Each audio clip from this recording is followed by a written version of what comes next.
এইভাবে যদি আপনারা বাড়িতে মাত্র কয়েক মিনিটেই বানিয়ে নিতে পারবেন এবং খেতেও দুর্দান্তই হবে। কতটা সুন্দর উপর থেকে লাগছে দেখুন।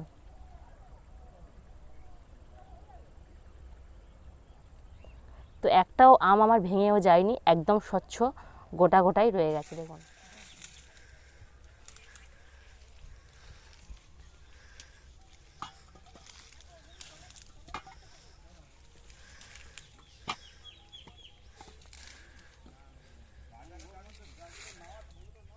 নমস্কার বন্ধুরা, শিপ্রা কিচেন উইথ ভিলেজ ফুডের আর একটা ভিডিওতে আপনাদের সবাইকে স্বাগত জানাই।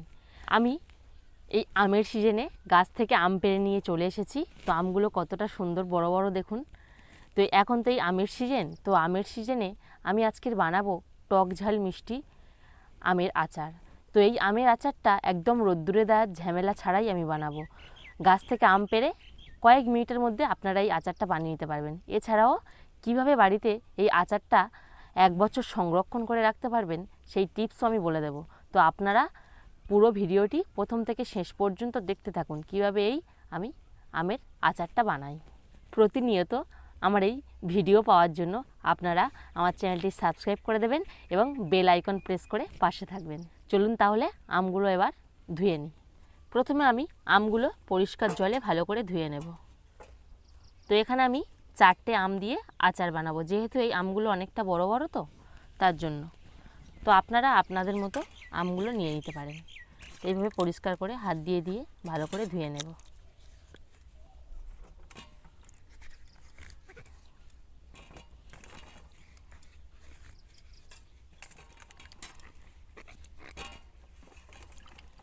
আমগুলো এইভাবে একটা সুতির কাপড় নিয়ে নিয়েছি, ভালো করে মুছে নেব যাতে এর গায়ে জল না থাকে। তো দেখুন সুন্দর করে মুছে নিয়েছি। যেহেতু আমি রোদ্দুরে দেবো না, তো রোদ্দুরে দিলে কি হতো, আমের গায়ের জলগুলো শুকিয়ে যেত। তাই জন্য আমি এখানে একটা সুতির কাপড় দিয়ে মুছে নিচ্ছি।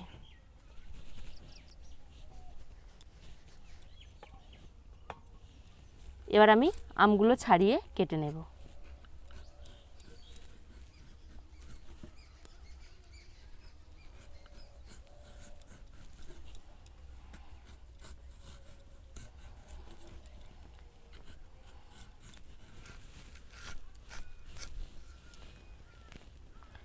এইভাবে ভিতর থেকে আঁটিটা একটু ফেলে দেব। এইভাবে আমি কেটে নেব।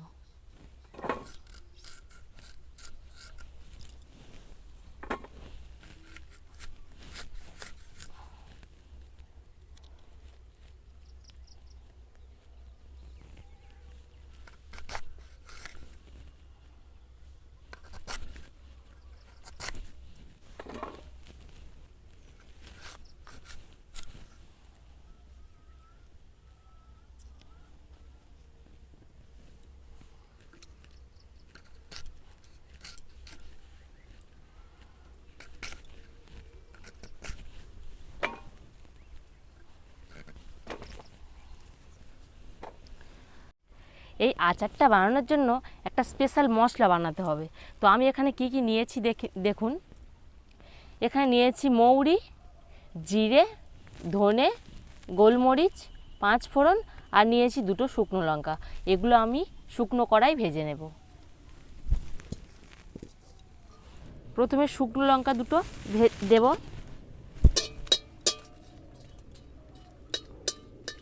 লঙ্কা 2টো হালকা ভাজা ভাজা হয়েছে। এবার আমি এর মধ্যে সব মশলাগুলো দিয়ে দেব।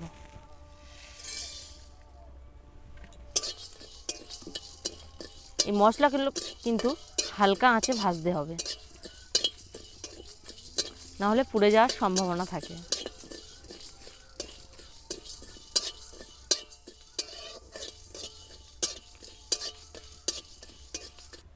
মশলাগুলো দেখুন হালকা হালকা করে ভেজে নিয়েছি। এবার আমি নামিয়ে নেব। এই আচারটা বানানোর জন্য আমি কড়াইতে সরিষার তেল দিয়ে দেব। তো আপনারা সবসময় এই আচারটা বানানোর সময় সরিষার তেল দেওয়ার চেষ্টা করবেন। তেলের মধ্যে দিয়ে দেব সামান্য 5 ফোড়ন।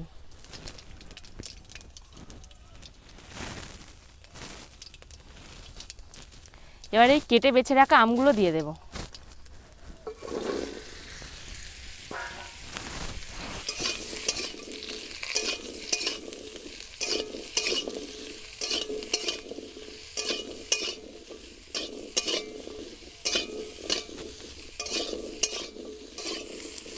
আমটা কিছুক্ষণ নাড়ার পর এবার আমি এর মধ্যে দিয়ে দেব 250 গ্রাম চিনি।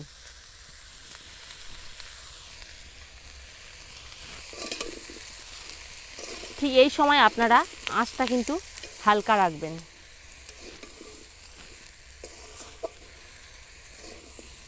একদম হালকা আঁচে একটু নাড়াচাড়া করতে হবে।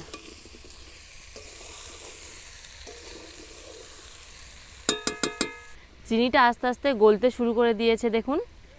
তো আপনারা কিন্তু আচারে একটু জল ব্যবহার করবেন না, তাহলে কিন্তু আচারটা বেশি দিন থাকবে না। তো অনেকটা প্রায় গলে এসেছে।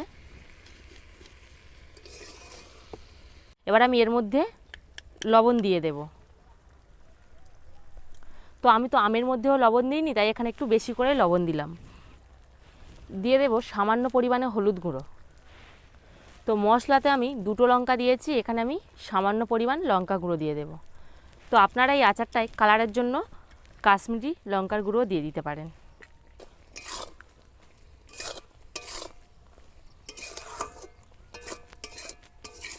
এইভাবে হালকা আঁচে ফুটতে থাকবে। আমি এইভাবে একটু ঢাকনা দিয়ে দেব। একদম আঁচটা কিন্তু উনানের হালকা রাখতে হবে। আপনারা যদি গ্যাসে করেন তাহলে একদম লোতে রাখবেন গ্যাসের আঁচটা। তো আমি এখানে একটা হাওয়ান দিস্তা নিয়ে নিয়েছি। আমি এর মধ্যে এই মশলাটা গুঁড়ো করে নেব। তো আপনারা যদি চান শিলনোড়ায়ও করতে পারেন, আবার মিক্সারেও করতে পারেন। এই মশলাটা হালকা আধ ভাঙা করতে হবে, একদম মিহি করলে হবে না। তো এইভাবে আমি এর মধ্যে দিয়ে দেব।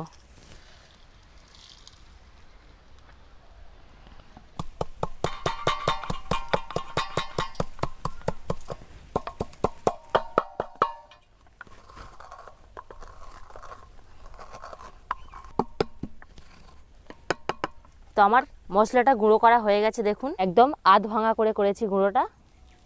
দেখুন কতটা সুন্দর হয়েছে গুঁড়োটা। তো 5 মিনিট ফুটে গেছে। এবার আমি দেখি। তো দেখুন কতটা সুন্দর কালার চলে এসেছে এবং আমগুলো কতটা স্বচ্ছ হয়ে গেছে দেখুন।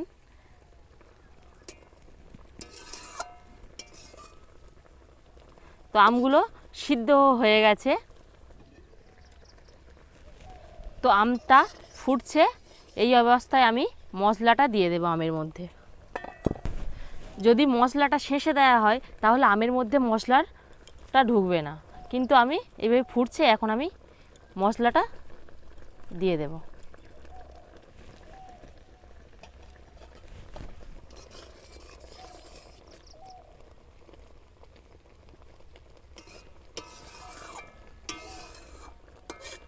এই পুরো আচারটা আপনারা কিন্তু হালকা আঁচেই করবেন। তো দেখুন আমগুলো একদম গোটা গোটা আছে, একটুও ভাঙেনি, কতটা সুন্দর লাগছে দেখুন। তো এইভাবে একদম কম সময়ে আপনারা যখন তখন বাড়িতে এই আচারটা বানিয়ে খেতে পারেন।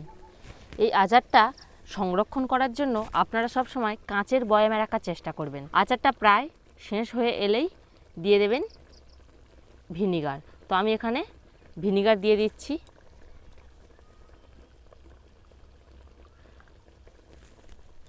এখন আমার এখানে আমটা কম, তো ওই জন্য আমি অল্প ভিনিগার দিলাম। প্রায় আমি 1.5 চামচ মতো এখানে ভিনিগারটা দিলাম। দেখুন বন্ধুরা, আচারটা পুরোপুরি আমার একদম রেডি হয়ে গেছে। ভিনিগারটা দেওয়ার পর একটু আমি উনানে জাল না দিয়ে বসিয়ে রেখেছিলাম। তো হালকা ফুটে ফুটে একদম আমার রেডি হয়ে গেছে।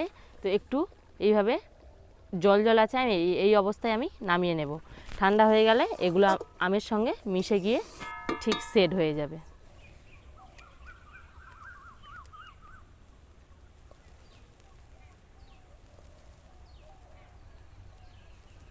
আচারটা আমার পুরোপুরি রেডি হয়ে গেছে। দেখুন কতটা সুন্দর হয়েছে দেখুন।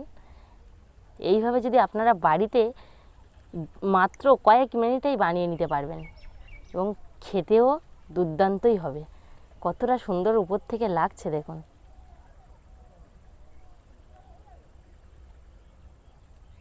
তো একটাও আম আমার ভেঙেও যায়নি, একদম স্বচ্ছ গোটা গোটাই রয়ে গেছে দেখুন। যেভাবে আমি আমগুলো কেটেছিলাম সেই রকমই রয়ে গেছে। এত সুন্দর লাগছে দেখেই মনে হচ্ছে যেন একটা খেয়েই নিই।